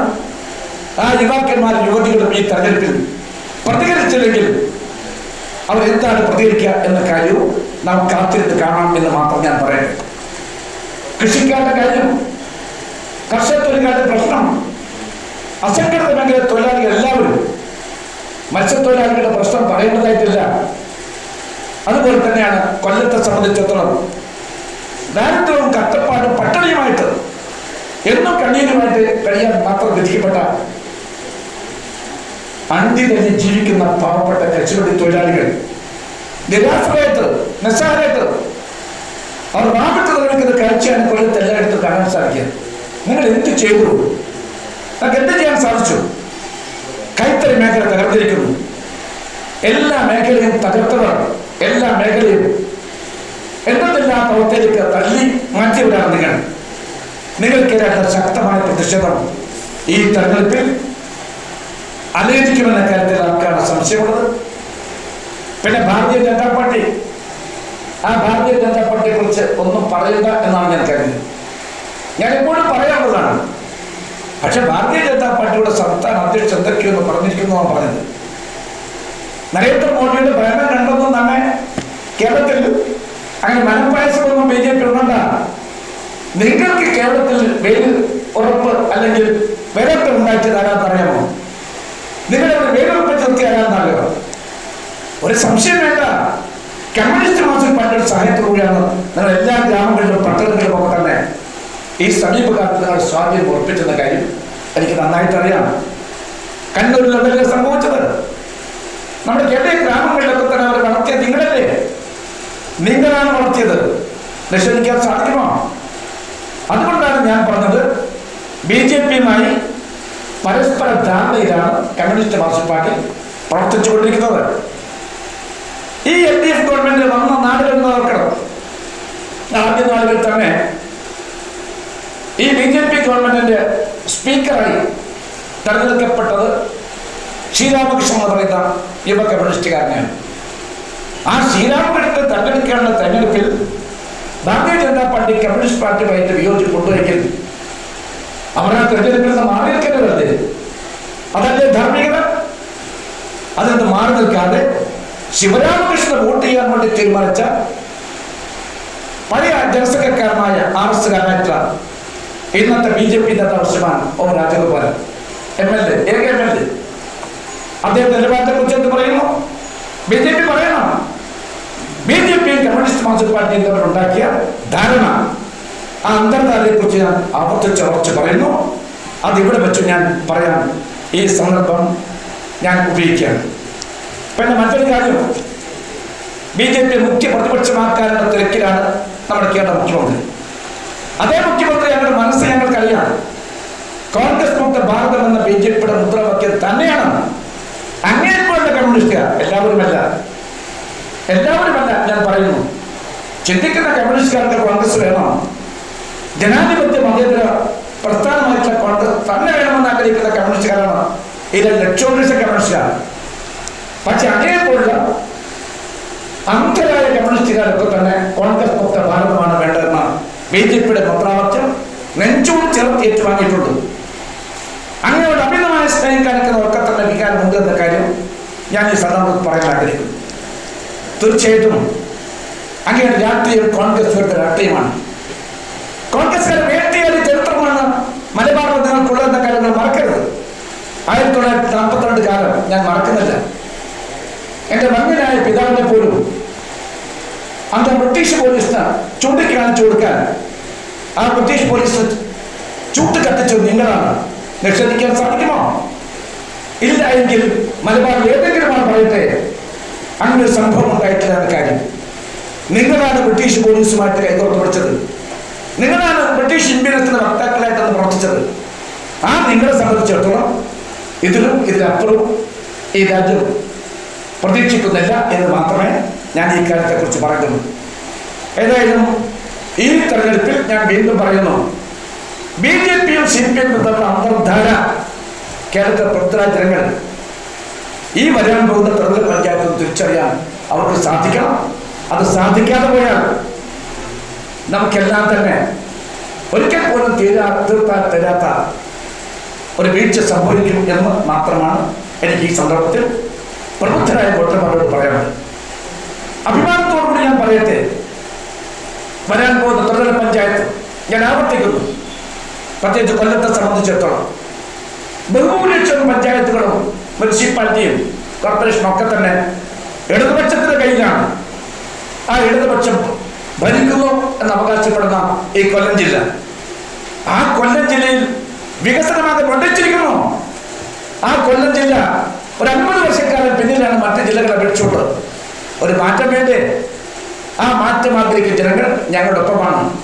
അവർ ഈ തെരഞ്ഞെടുപ്പിൽ ഇടതുപക്ഷ ജനാധിപത്യ മുന്നണിയെ പരിപൂർണമായിട്ടും അധികാരത്തെ പുറത്താക്കിക്കൊണ്ട് ഒരു സുസ്ഥിരമായ കാര്യക്ഷമമായ ഒരു സ്ഥലഭരണം കാഴ്ചവെക്കാൻ വേണ്ടി തയ്യാറായി നിൽക്കുന്നു എന്ന പ്രതീക്ഷയോടുകൂടിയാണ് ഞാൻ നിങ്ങളെ കാണാനും നിങ്ങളുടെ ക്ഷണമനുസരിച്ച് പ്രസ് മീറ്റിൽ പങ്കെടുക്കാനും ഒക്കെ തന്നെ ഇവിടെ എത്തിയിട്ടുള്ളൂ. ഈ പ്രസ് ക്ലബിൻ്റെ അധ്യക്ഷൻ ശ്രീമാൻ അജിത്തിനോട് എനിക്കുള്ള നന്ദി ഞാൻ രേഖപ്പെടുത്തുന്നു. അതോടൊപ്പം തന്നെ സെക്രട്ടറി ശ്രീമാൻ ബിജു ഇവർ ഞാൻ പ്രത്യേകമായിട്ട് കേരള പ്രദേശ് കോൺഗ്രസ് കമ്മിറ്റിയുടെ പേരിൽ നന്ദി അറിയിക്കുന്നു. ഇതിനു മുമ്പ് നിങ്ങളോട് ഇതുപോലെ പ്രസ് മീറ്റിൽ വരണമെന്ന് പറഞ്ഞിട്ടുണ്ടായിരുന്നു. പ്രത്യാന്തര ബാഹുല്യം കൊണ്ട് തിരക്ക് കൊണ്ട് വരാൻ സാധിക്കാതെ പോയതാണ്. ഏതായാലും better be late than never എന്ന് പറഞ്ഞതുപോലെ ഇവിടെ ഇന്ന് വന്നു ചേരാൻ സാധിച്ചതിൽ എൻ്റെ സന്തോഷം ഞാൻ പങ്കുവെക്കുന്നു. ഞാൻ ആദ്യ പത്രസമ്മേളനം നടത്തിയത് ഞാൻ കൊല്ലത്ത് വന്നപ്പോൾ വെച്ച് തന്നെയാണ്. ആ പ്രസ് മീറ്റിൻ്റെ സുഖതമായ ഓർമ്മ ഒരിക്കൽ കൂടി പങ്കുവെച്ചുകൊണ്ട് ഞാൻ എൻ്റെ ചെറിയ വാക്കുകൾ പ്രസംഗിക്കുന്നു.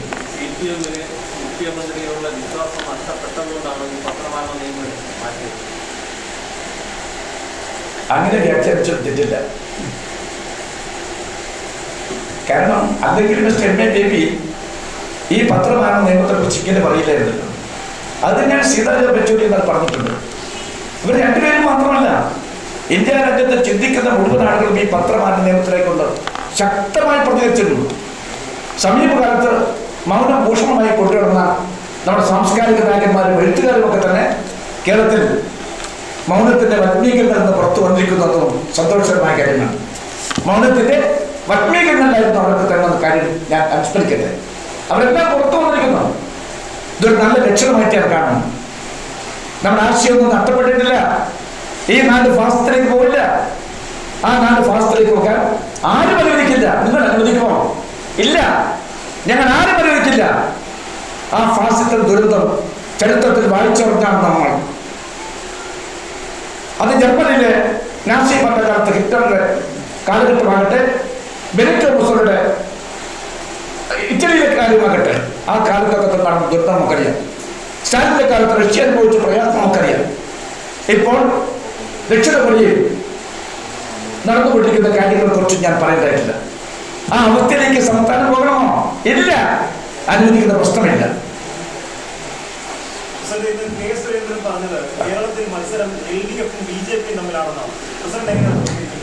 അത് ഞാൻ പറയുന്നറിയോ, അദ്ദേഹത്തിന് ദിവാസ്വപ്നം മാത്രമാണ്. അദ്ദേഹം മനപ്പായസം കൊണ്ടുകയാണ് അദ്ദേഹത്തിന് തെറ്റുപറ്റിയിരിക്കുന്നു. കേരളത്തിന്റെ മനസ്സറിയാൻ അദ്ദേഹം സാധ്യമല്ല.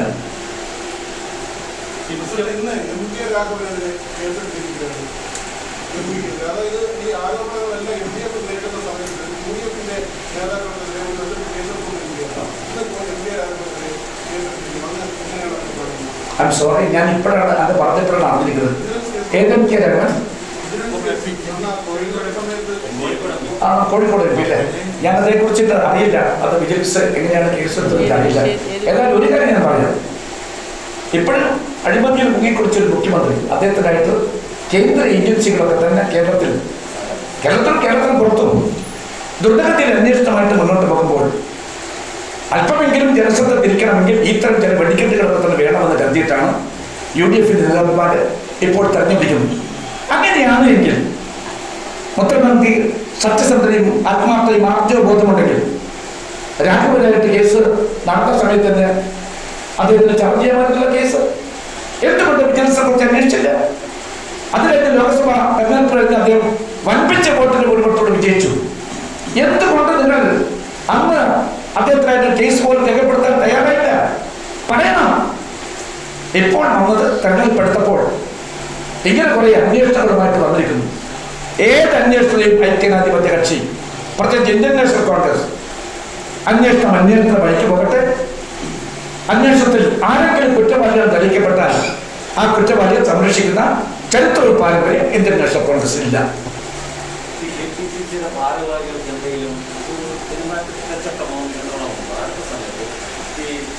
ചിഹ്നം അനുവദിക്കുന്നത് സംബന്ധിച്ച്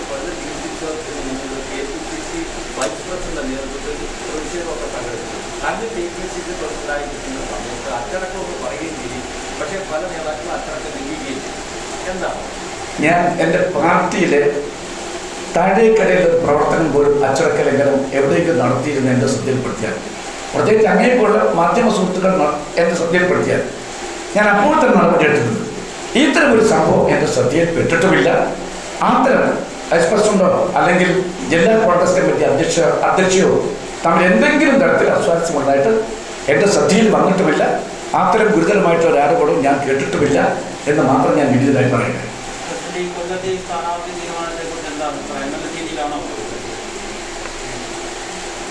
കൊല്ലത്ത് തദ്ദേശ തെരഞ്ഞെടുപ്പിൽ സ്ഥാനാർത്ഥികളുടെ ചർച്ചയും മറ്റും നിർണ്ണയവും ശരിയായ രീതിയിലാണ് പോയെ, നല്ല രീതിയിലാണ് KPCCയുടെ വിലയിരുത്തൽ. ഇതൊക്കെ തന്നെ ഒരു പരമ്പരാഗതമായ ഒരു ശൈലിയൊക്കെ തന്നെ ഉണ്ടല്ലോ. കൃത്യമായിട്ടും ഇത് സംബന്ധമായിട്ട് KPCC അധ്യക്ഷനിൽ മാർഗനിർദ്ദേശം കൊടുത്തിട്ടുണ്ടായിരുന്നു. ആ മാർഗനിർദ്ദേശങ്ങൾ ലംഘിച്ചുകൊണ്ട് പോകാൻ പാടില്ല എന്നാണ് പറഞ്ഞത്. സ്ഥാനാർത്ഥികൾ നിർണ്ണയിക്കാൻ അതിൻ്റെ പൂർണ്ണമായ അവകാശം ഞങ്ങൾ താഴെ തട്ടിലുള്ള മണ്ഡലം കോൺഗ്രസ് കമ്മിറ്റിക്കും അതുപോലെ തന്നെ വാർഡിലാണെങ്കിൽ വാർഡ് കോൺഗ്രസ് കമ്മിറ്റിക്കും ഒക്കെ തന്നെയാണ് ഞങ്ങൾ കൊടുത്തിട്ടുള്ളത്. അവിടെ എന്തെങ്കിലും തരത്തിലുള്ള ഡിസ്പ്യൂട്ട് ഉണ്ടെങ്കിൽ അത് ഉപരിതലത്തിലുള്ള കമ്മിറ്റിയുടെ ശ്രദ്ധയിൽ കൊണ്ടുവരും. അവിടെ പരിഹരിച്ചില്ലെങ്കിൽ ജില്ലാ കമ്മിറ്റിയുടെ മുമ്പാകെ കൊണ്ടുവരും. അത് പരിഹരിച്ചില്ലെങ്കിൽ സംസ്ഥാന തലത്ത് 3 അംഗങ്ങളുടെ ഒരു സമിതിയെ ഞങ്ങൾ രൂപീകരിച്ചിട്ടുണ്ട്. ശ്രീമാൻ ചൂടനാട് രാജശേഖരനോട് അദ്ദേഹത്തിൻ്റെ പേര് പറയാം. ശ്രീമാൻ ചൂടനാട് രാജശേഖരൻ, അതുപോലെ മറ്റൊരു ജനറൽ സെക്രട്ടറിയായ ദീർഘവർഷക്കാലം KPCCയുടെ ചുമതല ഓഫീസിൽ നിന്ന് വഹിച്ചിട്ടുള്ള ശ്രീമാൻ തമ്പാന രവി, അതിപ്പോൾ KPCC സംഘടനാ ചുമതല ജനറൽ സെക്രട്ടറി ശ്രീമാൻ KP അനിൽകുമാർ, ഇവർ 3 അംഗങ്ങൾ അടങ്ങിയിട്ടുള്ള സമിതി കഴിഞ്ഞ 5-10 ദിവസമായി സംസ്ഥാനത്തുള്ള ചെറുതും വലുതുമായിട്ടുള്ള എല്ലാ തരത്തിലുമുള്ള പരാതികളെ കുറിച്ച് അന്വേഷിക്കുകയും തീരുമാനമെടുക്കുകയും ചെയ്യണം. ഗുരുതരമായ ഏതെങ്കിലും ഒരു ആരോപണം എൻ്റെ മുന്നിൽ കൊണ്ടുവന്നിട്ടില്ല. ഈ ജില്ലയിൽ പ്രത്യേകിച്ച് മാത്രം ഒരു ആരോപണം എൻ്റെ ശ്രദ്ധയിൽ ആരും കൊണ്ടുവന്നിട്ടില്ല എന്ന് മാത്രമേ എനിക്ക് പറയാനുള്ളൂ. പിന്നെ റിസോർട്ട് അതാണ്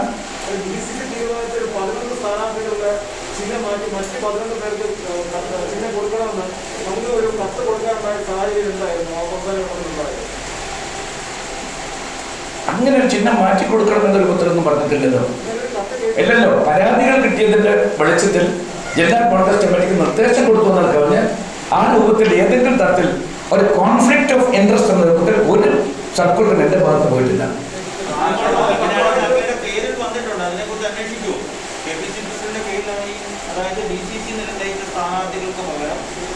ഇന്നലെ വൈകുന്നേരം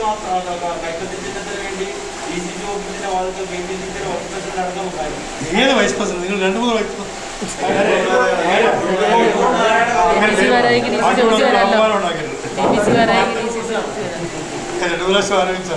മിസ്റ്റർ നാരായണൻ അങ്ങനെ പരാതി എന്നോടല്ലേ പറയുന്നത്.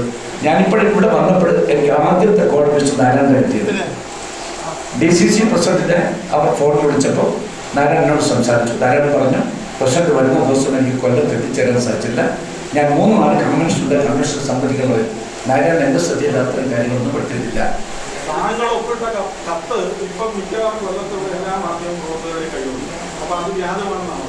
ഞാനങ്ങനെ പറഞ്ഞിട്ടില്ലല്ലോ. എൻ്റെ പേരിൽ കത്ത് വന്നിട്ടുണ്ടെങ്കിൽ ആ കത്തിൻ്റെ സാധുതയെ കുറിച്ചിട്ട് എനിക്ക് എന്താ പറയാനുള്ളത്? ഒന്നും പറയാനില്ലല്ലോ. അതെ, അത് മാത്രമല്ല, പാർട്ടിയിലെ ആഭ്യന്തര കാര്യങ്ങളൊക്കെ തന്നെ ഇത്തരം കാര്യങ്ങളൊക്കെ തന്നെ. അതാണോ നിങ്ങൾ ചോദിക്കുന്ന ചോദ്യങ്ങൾ? പാർട്ടിയിലെ ആഭ്യന്തര കാര്യം, ഏതെങ്കിലും പാർട്ടിയുടെ ആഭ്യന്തര കാര്യം ചോദിച്ചാൽ ഏതെങ്കിലും കൊച്ചു പാർട്ടി, നീർക്കിൽ പാർട്ടികൾക്ക് അവർ പറയുമോ?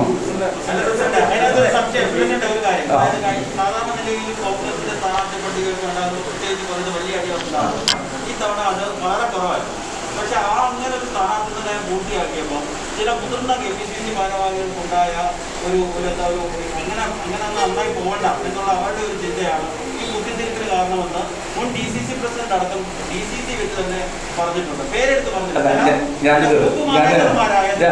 KPCC ഭാരവാഹികളുടെ അനാവശ്യ ഇടപെടലാണ് ഈ അവസാന നിമിഷത്തിൽ കൊണ്ടുവന്നത്. എനിക്ക് വളരെ സന്തോഷമുണ്ട്. അങ്ങനെ വളരെ പോസിറ്റീവാണ് ഒരു പ്രശ്നത്തെ കണ്ടത്. ഞാൻ പറയട്ടെ, സമീപകാലത്ത് സ്ഥാനാർത്ഥികളെ ബന്ധപ്പെട്ട് പരാതികൾ ഏറ്റവും കുറഞ്ഞ, അച്ചടക്ക ലംഘനമില്ലാത്ത ഒരു തെരഞ്ഞെടുപ്പാണ് ഈ തെരഞ്ഞെടുപ്പ്. ആ തെരഞ്ഞെടുപ്പ് ഭംഗിയായിട്ട് പോകേണ്ടത് കേവലം കോൺഗ്രസിന് മാത്രം ആവശ്യമല്ല, ഈ നാട്ടിൻ്റെ നിലനിൽപ്പുകളുടെ മാറ്റം ആഗ്രഹിക്കുന്ന മുഴുവൻ നാട്ടിൻ്റെയും ആവശ്യമാണ്. ദയവേത് നിങ്ങൾ ഞങ്ങളുമായിട്ട് സഹകരിക്കേണ്ടത്. ഇല്ലാത്ത പ്രശ്നങ്ങൾ ഊതി വലുതാക്കരുത്. ഇത്ര മാത്രമേ എനിക്ക് പറയാനുള്ളൂ. കുഴപ്പമില്ല, നമുക്കിത് കഴിഞ്ഞിട്ട് നിങ്ങൾ പറഞ്ഞു കഴിഞ്ഞാൽ എന്തെങ്കിലും പ്രശ്നമുണ്ടെങ്കിൽ തീർച്ചയായിട്ടും അത് ഞാൻ പരിഹരിച്ചിട്ട് മാത്രമേ പോകുള്ളൂ.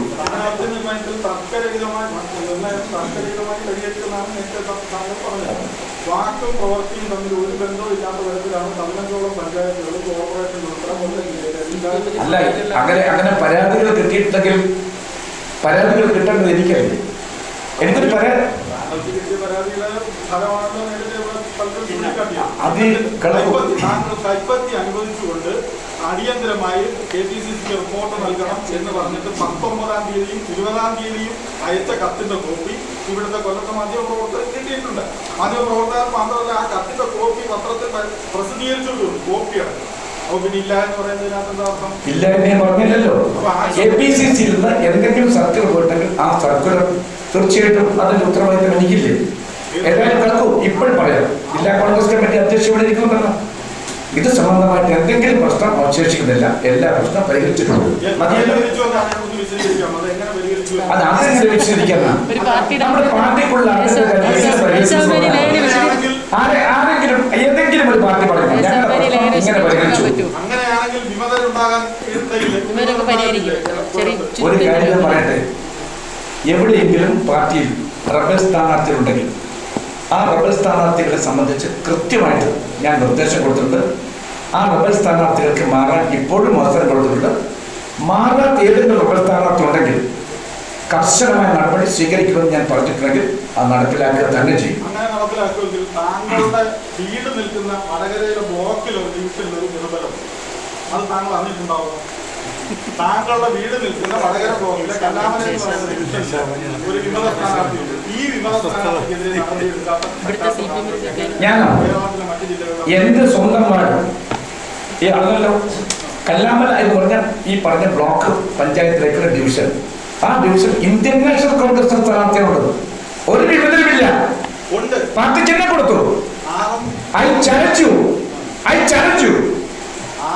നിങ്ങൾ. ഞാൻ പറയാം, ഞാൻ നല്ല ബഹുമാനം, എനിക്ക് നിങ്ങൾ അറിയാം. അങ്ങോട്ട് എല്ലാ ബഹുമാനം വെച്ചുകൊണ്ട് പറയട്ടെ, ഇല്ലാത്ത വസ്തുതാ വിരുദ്ധമായിട്ടുള്ള സത്യവിരുദ്ധമായിട്ടുള്ള പ്രചരണം അന്ന് നടത്തരുത്. ഐ എം സോറി, അങ്ങനെ പറയരുത്. ഇന്ത്യൻ നാഷണൽ കോൺഗ്രസിന്റെ കൈപ്പറ്റി ചിഹ്നത്തിൽ മത്സരിക്കുന്ന കോൺഗ്രസ്സുകാരനാണ് അവിടെ ഇന്ത്യൻ നാഷണൽ കോൺഗ്രസ് സ്ഥാനാർത്ഥി. അതേ മുമ്പ് ഈ പറഞ്ഞ ഡിവിഷനിൽ മത്സരിച്ച് അദ്ദേഹം ജില്ലാ പഞ്ചായത്തിലേക്ക് ബ്ലോക്ക് പഞ്ചായത്തിലേക്ക് പോയിട്ടുള്ള ഒരു പ്രതീതിയാണ് യുവാവ്. വളരെ പരമ്പരാഗതമായ കോൺഗ്രസ് കുടുംബത്തിൽപ്പെട്ട ഒരംഗമാണ് അദ്ദേഹം. പേരൊന്നും പറയേണ്ടതൊക്കെ ശരിയല്ലല്ലോ. അത് ശരിയല്ല. നിങ്ങൾ ഈ തരത്തിലുള്ള പ്രചരണം നടത്തരുത്. ഇത് കോൺഗ്രസ് ആണ് പാർട്ടി.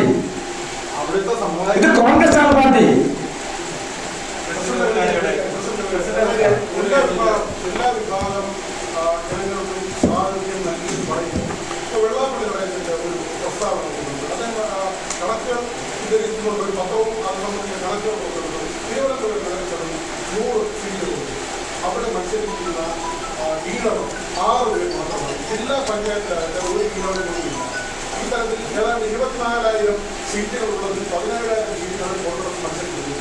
600 സീറ്റുകൾ മാത്രമാണ് പിന്നാക്കം അതുപോലെ തന്നെ ചെറിയ അവർക്കൊന്നും കൃത്യമായ പരിഗണന. അങ്ങ് പിന്നോക്ക വിഭാഗത്തെ കുറിച്ച് പറഞ്ഞ ഒറ്റ ഉദാഹരണം പറയാം. ഈ ജില്ല ആരംഭിക്കുന്നത് കരുനാഗപ്പള്ളിയിൽ നിന്നാണ്. അതിർത്തിയാണല്ലോ. ആ കരുനാഗപ്പള്ളിയിൽ 35 സീറ്റുണ്ട്. 12 പിന്നോക്കക്കാർ ഇടത് സമുദായത്തിൽപ്പെട്ട ആളുകൾ മാത്രം മത്സരിക്കുന്നത്. നിങ്ങളുടെ പാർട്ടി കൊടുക്കുന്നത് അത് ഏതെങ്കിലും പാർട്ടി കൊടുത്തിട്ടുണ്ടോ ഈ പരിഗണന? പറയൂ. നിങ്ങൾ എല്ലാവർക്കും പരിഗണന ഉണ്ട്. നിങ്ങൾ പറഞ്ഞിരിക്കുന്ന ദീപ വിഭാഗത്തിൽപ്പെട്ട ആൾ കൊടുത്തിട്ടുണ്ട് സീറ്റ് അവിടെ. വിശ്വകർമ്മ വിഭാഗത്തിൽപ്പെട്ട ആൾ കൊടുത്തിട്ടുണ്ട് അവിടെ. എല്ലാ വിഭാഗത്തിലും കൊടുക്കണമെന്ന് ഞാനാണ് എൻ്റെ കൈകൊണ്ടെത്തിയ ഈ മാർഗനിർദ്ദേശത്തിലാണ് ഞാൻ പറഞ്ഞിരിക്കുന്നത്. സാമുദായികമായ ഒരു സമതുലിതമായ ഒരു സ്റ്റൈലിക്കണം. അത് ഒരു വിഭാഗത്തെ വേദനപ്പെടുത്താൻ പാടില്ല. പുതുമുഖങ്ങൾക്ക് പ്രാധാന്യം കൊടുക്കണം. മകളുകൾ, നല്ല കാര്യശേഷിയും സ്വഭാവശുദ്ധിയുള്ള സ്ത്രീകൾ അവർക്ക് കൊടുക്കണം. യുവാക്കന്മാരെ തെരഞ്ഞു പിടിച്ച് മെഡിക്കന്മാരും ഏറ്റവും അധികം സമരരംഗത്തൊക്കെ തുറഞ്ഞു നിൽക്കുന്ന നല്ല ചെറുപ്പക്കാർ അവർക്ക് കൊടുക്കണം. ഞാനാണ് എഴുതിയത്. ടോട്ടൽ സീറ്റ് എടുക്കുമ്പോൾ 17,000 സീറ്റുകളിൽ കോൺഗ്രസ് മത്സരിക്കും. അതിൽ 600 സീറ്റുകളിലാണ് ഈ പിന്നാക്ക വിഭാഗം ഈഴവ ഉൾപ്പെടെയുള്ള ആളുകൾ മത്സരിക്കുന്നത്. ഇത്രയും സീറ്റുകൾ കാരണം അവിടെ ചോദിക്കുന്ന കോൺഗ്രസിനെ കുറ്റപ്പെടുത്തുകയല്ല. ഒരു പക്ഷേ ഇടതുപക്ഷത്തിന്റെ ഭരണത്തോട് ഒരു വിമുഖത തോന്നിക്കും. കോൺഗ്രസിലേക്ക് വരാൻ ആരെങ്കിലും നിൽക്കുന്നെങ്കിൽ അവർക്ക് BJP-യിലോട്ട് റിക്രൂട്ട് ചെയ്യുന്നുണ്ട്. അവരതിലേക്ക് പോവുകയല്ല. ഒരു റിക്രൂട്ട്മെന്റിന്റെ പ്രശ്നമില്ല. പിന്നോക്ക വിഭാഗത്തിന് ഞാൻ കേരള പ്രദേശ് കോൺഗ്രസ് കമ്മിറ്റി പ്രസിഡന്റായ ശേഷം കൊടുത്ത പരിഗണന ഒരു കാലത്തും ഇന്ത്യൻ നാഷണൽ കോൺഗ്രസ് നൽകിയിട്ടില്ല എന്ന സത്യം നിങ്ങൾ മറക്കരുത്. KPCCക്ക് എത്ര ഭാരവാഹികളുണ്ട്? അതുപോലെ തന്നെ KPCC എത്ര സെക്രട്ടറിമാരുണ്ട്? ഇതായിരിക്കുന്നു 2 സെക്രട്ടറിമാർ. ഇവരെ വിഭാഗത്തിൽപ്പെട്ട ആളുകളാണ്. 2 സെക്രട്ടറിമാർ. ആരാണ് അവർ? പേരെന്താ? അത് പറയൂ. പിന്നോക്ക വിഭാഗത്തിൽപ്പെട്ട ആളുകളാണ്. എല്ലാ വിഭാഗത്തിൽപ്പെട്ട ആളുകൾ കൊടുത്തിരിക്കുന്നു. ഒരു വിഭാഗം മാത്രമല്ല പിന്നോക്ക വിഭാഗത്തിലുള്ളത്. ഒരുപാട് ആളുകൾ പിന്നോക്ക വിഭാഗത്തിലുണ്ട്. അവർക്ക് എല്ലാം കൊടുത്തിട്ടുണ്ട്. എല്ലായിടത്തും കൊടുത്തിട്ടുണ്ട്. ഞാൻ ദീപ വിഭാഗത്തെ കുറിച്ച് പറഞ്ഞല്ലോ. എൻ്റെ സ്വന്തം മണ്ഡലത്തിലാണ് KP സെക്രട്ടറി ദീപ വിഭാഗത്തിൽപ്പെട്ട ആളെ ഞാൻ നിയമിച്ചത്. എൻ്റെ ശ്രദ്ധയിൽ എപ്പോഴൊക്കെ പെട്ടിട്ടുണ്ടോ ആ സന്ദർഭത്തിൽ തന്നെ പരിഹരിക്കാൻ ഞാൻ നടപടിയെടുത്തിട്ടുണ്ട്. എല്ലാം കുറ്റമറ്റതാണെന്ന് ആർക്കും പറയാൻ സാധ്യമല്ല. എങ്കിൽ പോലും ആ സമ്മതിദാവസ്ഥ പരിഹരിച്ചുകൊണ്ട് തന്നെ മുന്നോട്ട് പോയി.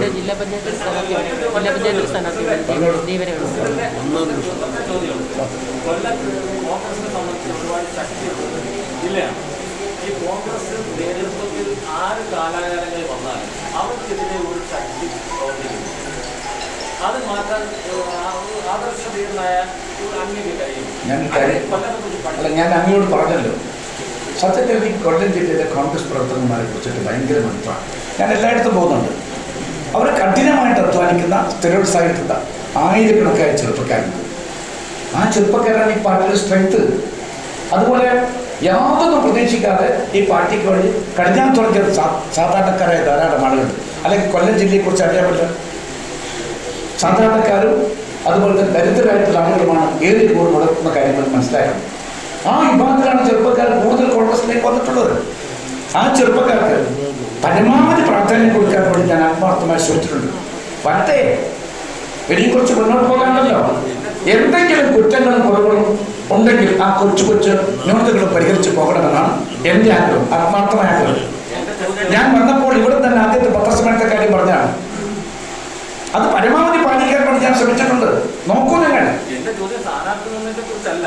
ഈ കാലാകാലങ്ങളിൽ കോൺഗ്രസ് ഭരിക്കുന്നവർക്കെതിരെ ഒരു ശക്തി എന്നും പ്രവർത്തിക്കുന്നുണ്ടെന്ന് പറഞ്ഞു. അത് കോൺഗ്രസിന്റെ പ്രവർത്തനത്തെ ബാധിക്കുന്നു എന്നാണ് ഞാൻ പറഞ്ഞത്. ഞാൻ പറഞ്ഞല്ലോ, വരാൻ പോകുന്ന തെരഞ്ഞെടുപ്പ് ഇതൊന്നും ബാധിക്കില്ല.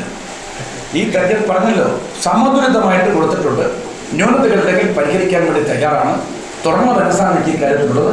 നിങ്ങളെപ്പോലുള്ള ആളുകൾ പറയുമ്പോൾ തന്നെ ഞാൻ അതിൻ്റെ ഗൗരവം കുറച്ച് കാണുന്നില്ല. പൂർണ്ണമായിട്ടും ഗൗരവത്തോട് തന്നെ ഈ പ്രശ്നം ഞാൻ കാണുന്നത്.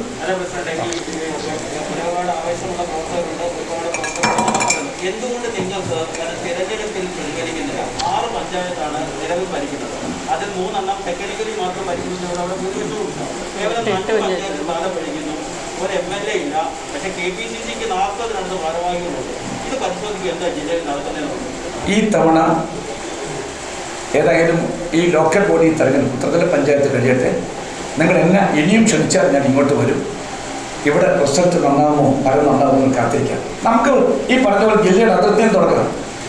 കരുനാഗപ്പള്ളി മുനിസിപ്പാലിറ്റി വലിയ വോട്ടിൻ്റെ ഭൂരിപക്ഷത്തോടെ കോൺഗ്രസ് ജയിക്കാൻ പോകുന്നു. ആ കരുനാഗപ്പള്ളിയിൽ നിന്നാണ് വിജയത്തിൻ്റെ പതാക ആദ്യം ഉറപ്പിക്കാൻ പോകുന്നത്. തുടക്കം അവിടെ നിന്നാണ്. ഇന്ന് KP Ganesh Kumar MLA PA നടിയെ ആക്രമിച്ച കേസിൽ അറസ്റ്റായി ശ്രദ്ധയിൽപ്പെട്ടിട്ടുണ്ടോ? സാക്ഷിയെ ഭീഷണിപ്പെടുത്തിയതിന് അറസ്റ്റ് ചെയ്തു. എനിക്കത് വളരെ ഗൗരവമുള്ള കാര്യമാണ്. അത് അന്വേഷിക്കപ്പെടണം. പ്രത്യേകിച്ച് ഒരു നടിയെ കേരളം മുഴുവൻ ഞെട്ടിത്തെറിച്ച് പോയിട്ടുള്ള ഒരു പീഡനത്തിൻ്റെ കഥയാണ് ആ നിരാലംബിയായ അല്ലെങ്കിൽ ആശ്രയം നഷ്ടപ്പെട്ട ആ പെൺകുട്ടിയുടെ കഥ എന്ന കാര്യം കേരളത്തിന് മുഴുവൻ ആൾക്കറിയാം. ഗൗരവത്തോടുകൂടി തന്നെ കേസ് കാണണം. പക്ഷേ മുഖ്യമന്ത്രിയിൽ നിന്ന് എന്തെങ്കിലും തരത്തിൽ ഒരു നീതി ലഭിക്കുമെന്ന കാര്യത്തിൽ വെച്ച് എനിക്ക് സംശയമുണ്ട്. കാരണം ഇടതുപക്ഷ ജനാധിപത്യ പിടിയുമായി ബന്ധപ്പെട്ട ഒരു വ്യക്തിയുടെ പേഴ്സണൽ സെക്രട്ടറി എന്ന് പറയുന്ന ആളാണ് പ്രതി എന്ന് വരുമ്പോൾ അന്വേഷണം ത്വരിതഗതിയിൽ മുന്നോട്ട് പോവുകയോ ശരിയായ ദശയിൽ പോകുമോ എന്നതിനെക്കുറിച്ച് എനിക്ക് ആശങ്കയുണ്ട്. പിന്നെ മറ്റൊരു കാര്യം പറയട്ടെ, എന്ന് പറഞ്ഞപ്പോഴാണ് പറഞ്ഞിരിക്കുന്നത്, ഇവിടെ നമ്മുടെ സിനിമയുമായി ബന്ധപ്പെട്ടുകൊണ്ട് മറ്റൊരു വലിയ വിവാദം ഉണ്ടായിട്ടുണ്ട്.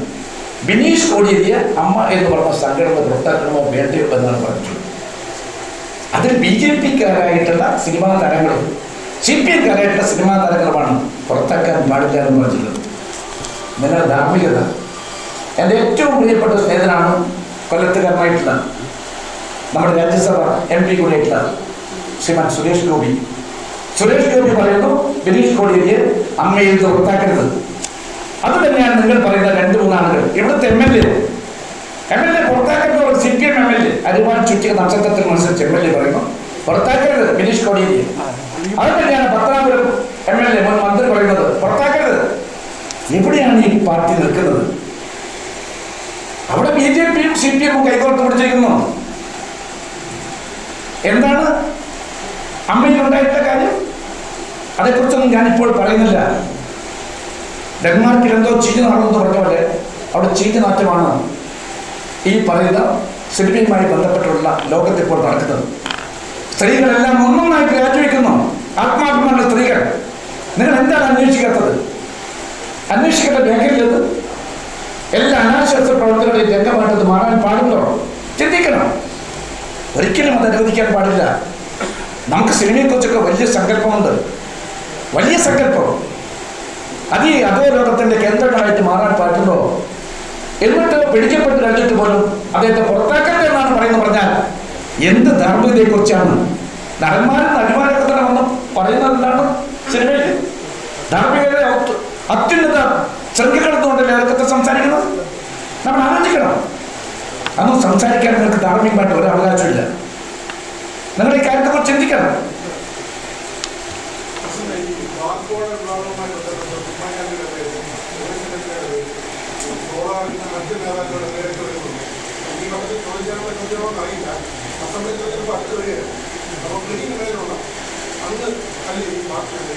ഞാൻ പറയട്ടെ, ഈ ബാർക്കോഴ വിവാദവുമായി ബന്ധപ്പെട്ടുകൊണ്ട് KPCC-ക്ക് പണം കൊടുത്തതാണ് പറഞ്ഞാൽ ഞാൻ അപ്പോൾ തന്നെ ചാലഞ്ച് ചെയ്തിട്ടുണ്ട്.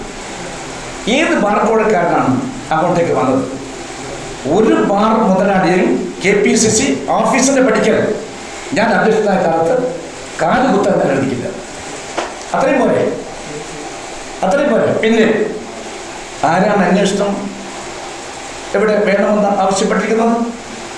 ബാർ മുതലാളി. എന്താണ് ഒരു ബാർ മുതലാളിയെ സംബന്ധിച്ചിടത്തോളം അദ്ദേഹത്തിൻ്റെ മനഃശാസ്ത്രം? എന്താണ് വിശ്വാസ്യത? ഈ ഗവൺമെന്റ് വന്ന ശേഷം അറിയുമല്ലോ, തെരഞ്ഞെടുപ്പ് കാലത്ത് എന്താണ് പറഞ്ഞത്? മദ്യവിമുക്തമായ കേരളം എന്ന് പറഞ്ഞുകൊണ്ട് 2 പ്രശസ്ത താരങ്ങളെ അണിനിർത്തിക്കൊണ്ടല്ലേ വോട്ട് ചോദിച്ചത്? മദ്യവിമുക്തമായ കേരളം ഇപ്പോൾ എന്തുണ്ടായി?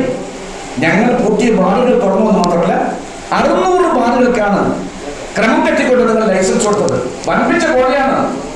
അത് അന്വേഷിക്കാൻ തയ്യാറുണ്ടോ? 600 ബാറുകൾക്കാണ് നിങ്ങൾ ലൈസൻസ് കൊടുത്തത്. കേരളത്തിലെ ഏറ്റവും വലിയ അഴിമതിയാണ് ആ അഴിമതിയും അന്വേഷിക്കപ്പെടണം.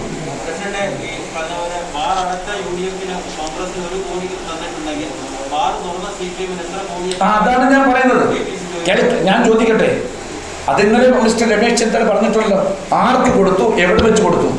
അദ്ദേഹം ചാലഞ്ച് ചെയ്തു, ഇന്നും അദ്ദേഹം ചാലഞ്ച് ചെയ്തു. മറുപടി പറയണം, അല്ലാതെ ഗണ്യമായിട്ട് ആരോപണം ഉന്നയിച്ചിട്ട് കാര്യമില്ല. ഉത്തരവാദിത്ത ബോധത്തോടെ വസ്തുതകളുടെ വെളിച്ചത്തിൽ, തെളിവുകളുടെ വെളിച്ചത്തിൽ പറയാനുള്ള ധാർമ്മികമായ ബോധമാണ് ആരോപണ കർത്താവിന് ഉണ്ടാക്കേണ്ടത്. അതല്ലേ വേണ്ടത്. ഈ ബിവറേജസിന്റെ കച്ചവടം ഒന്നുമില്ല, കംപ്ലീറ്റ് കച്ചവടം ഭാരതാർക്കാണ്. കോൺഗ്രസ് പോലും നിങ്ങൾക്കെതിരെ ഇത്രയും അറ്റാക്ക് ചെയ്യുന്ന ഭാരതാർക്കെതിരെ കോൺഗ്രസ് പോലും ഒരു അക്ഷരം മിണ്ടുന്നില്ല. ഞാൻ മിണ്ടിയല്ലോ. അതിനപ്പുറം എന്താ വേണ്ടത്? കേരള പ്രദേശ് കോൺഗ്രസ് കമ്മിറ്റി നയിക്കുന്ന ഞാനാണ്.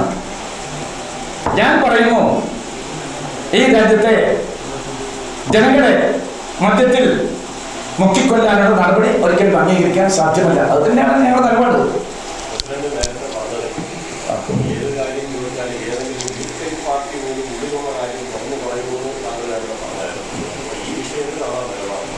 എന്താ അതൊക്കെ ക്ലോസ് ചാപ്റ്റർ. വെറുതെ ആവശ്യമില്ലാതെ പിന്നെ വിവാദം ഉണ്ടാക്കുന്ന അല്ല, അതൊന്നും അർത്ഥമില്ല. അല്ല, അതിനെ കുറിച്ച് ഇനിയിപ്പോൾ പറയുന്നത് സ്മോൾ മാറ്റർ.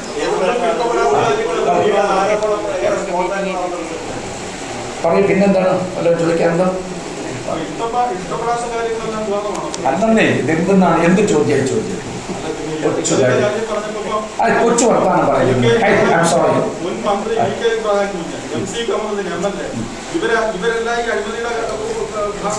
എത്ര തവണ ഞാൻ ആ കാര്യം പറഞ്ഞു കഴിഞ്ഞു, എത്ര വട്ടം ഞാൻ പറഞ്ഞു. അഴിമതി ആര് നടത്തിയാലും അന്വേഷണം മുന്നോട്ട് പോകട്ടെ, കുറ്റവാളി ആരാണെങ്കിലും ശിക്ഷിക്കപ്പെടട്ടെ. എന്താണ് ഞങ്ങൾക്ക് മറ്റൊരു അഭിപ്രായം പറയാനുള്ള കാര്യത്തെ കുറിച്ച്? ഞങ്ങളുടെ അഭിപ്രായം ഉറച്ചതാണ്. ഞങ്ങൾക്ക് മാറ്റി പറയേണ്ട ഒരു സാഹചര്യം ഉണ്ടായിട്ടില്ല. അത് കോൺഗ്രസിന്റെ നിലപാടാണ്, സമീപനമാണ്. എല്ലാ കാലത്തും ഞങ്ങൾ എടുത്ത നിലപാട് തന്നെയാണ്. ഞാൻ പറഞ്ഞു കഴിഞ്ഞല്ലോ, റബൽ സ്ഥാനാർത്ഥികൾക്ക് പിൻവലിക്കാൻ ഇനിയും സമയമുണ്ട്. തീർച്ചയായിട്ടും അവർ പിൻവലിക്കും എന്ന് തന്നെയാണ് എൻ്റെ വിശ്വാസം. ഇല്ലെങ്കിൽ യു വെയിറ്റ് ആൻഡ് സീ, നടപടി ഉണ്ടാകുമോ ഇല്ലയോ എന്ന കാര്യം വീണ്ടും നമുക്ക് കാണുമ്പോൾ ഞാൻ പറയാം.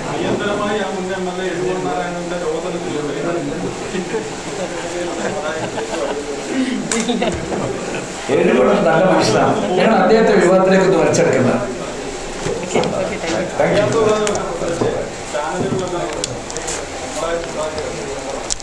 Okay, thank you.